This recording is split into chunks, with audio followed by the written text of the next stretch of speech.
इस लड़की के सिर पर बालों की जगह सांप उगते थे क्योंकि यह लड़की सर्पराज और मानव स्त्री की संतान थी। लड़की का जन्म सौभाग्य का प्रतीक माना जाता था क्योंकि लोगों का कहना था कि यह लड़की जहां भी जाती खुशहाली लाती थी। लेकिन कोई भी यह नहीं जानता था कि यह सांप और एक इंसान की बच्ची है। लड़की लोगों से अपना सर छुपा कर रखती थी। कुछ सालों पहले सर्पराज गाँव की एक विधवा महिला पर मोहित हो गया था और एक रात जब महिला सो रही थी तो सांपराज उसके बिस्तर में घुस जाता है। महिला को भी सांपराज से प्रेम हो चुका था, लेकिन इनके इस असाधारण प्रेम का कोई भविष्य नहीं था क्योंकि इंसान और सर्पधारी राक्षस का प्यार कभी नहीं टिक सकता था। तभी एक दिन पता चला कि महिला सांपराज के बच्चों की मां बनने वाली है। दोनों बहुत खुश थे, लेकिन कुछ दिनों बाद विधवा का पति अचानक वापस लौट आता है और जब उसने पत्नी को गर्भवती रूप में देखा तो उसके होश उड़ जाते हैं। वो रात में जानबूझकर सोने का नाटक करता है ताकि वो पत्नी का राज जान सके। फिर कई रातों की निगरानी के बाद उसने पत्नी और सांपराज का गुप्त प्रेम संबंध जान लिया था। फिर अगली रात महिला चुपचाप घर से निकलकर सांपराज से मिलने आती है और उसको बताती है कि वो अब से ना मिले क्योंकि उसके पति को शक होने लगा है। पति उन दोनों की बातें छिपकर सुन रहा था। सांपराज बहुत गुस्से में था।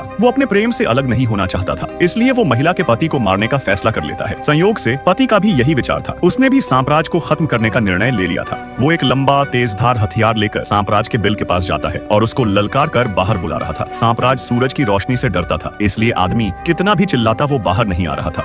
लेकिन जब आदमी ने झूठ बोला कि उसने अपनी पत्नी को मार डाला है, यह सुनते ही सांपराज बिल से बाहर निकल आता है। तभी आदमी ने मौका देखकर हथियार से सांपराज को ऊपर पहुंचा दिया था। फिर वो सांपराज की खाल उतारता है और उसका सूप बनाकर पत्नी को पिला देता है। पत्नी को अंदाजा भी नहीं था कि वो सांपराज का सूप पी रही थी। लेकिन पति यहाँ पर ही नहीं रुकता। वो अपनी पत्नी को बहलाकर पहाड़ों में ले आता है। पत्नी अनजान थी कि वो मौत की ओर जा रही है, लेकिन पति के इरादे पता चलते ही वो भागने लगती है, पर गर्भवती होने के कारण ज्यादा दूर तक भाग नहीं पाती। पत्नी अपने पति से दया के भीख मांग रही थी, लेकिन आदमी पत्नी की बेवफाई से बहुत गुस्सा था। वो हथियार से उसका पेट चीर देता है और एक भयानक मंजर को देखकर डर जाता है। पत्नी का पेट सैकड़ों सांपों से भरा हुआ था जो सांपराज की संतानें थी, जिससे पागल होकर पति उन सारे सांपों के बच्चों को निपटा देता है। तभी एक छोटा सांप बचकर भाग रहा था और जब आदमी उसको मारने जाता है तो पैर फिसलने से पेड़ की एक डाल उसके शरीर में घुस जाती है, जिससे उसकी मौत हो चुकी थी। अपने माँ बाप को मरा हुआ देख उसकी बेटी डर जाती है और पीछे हटते समय शाखा से टकराने पर वो भी मारी जाती है। पूरा परिवार लालच और हिंसा से खत्म हो चुका था। तीनों की आत्माएं निकल चुकी थी, लेकिन इन सब के बीच केवल एक छोटा अकेला सांप जिंदा बच गया था। जो सालों बाद वो सांप एक इंसानी लड़की के रूप में बड़ी हो जाती है जो अकेली इस दुनिया में भटक रही थी।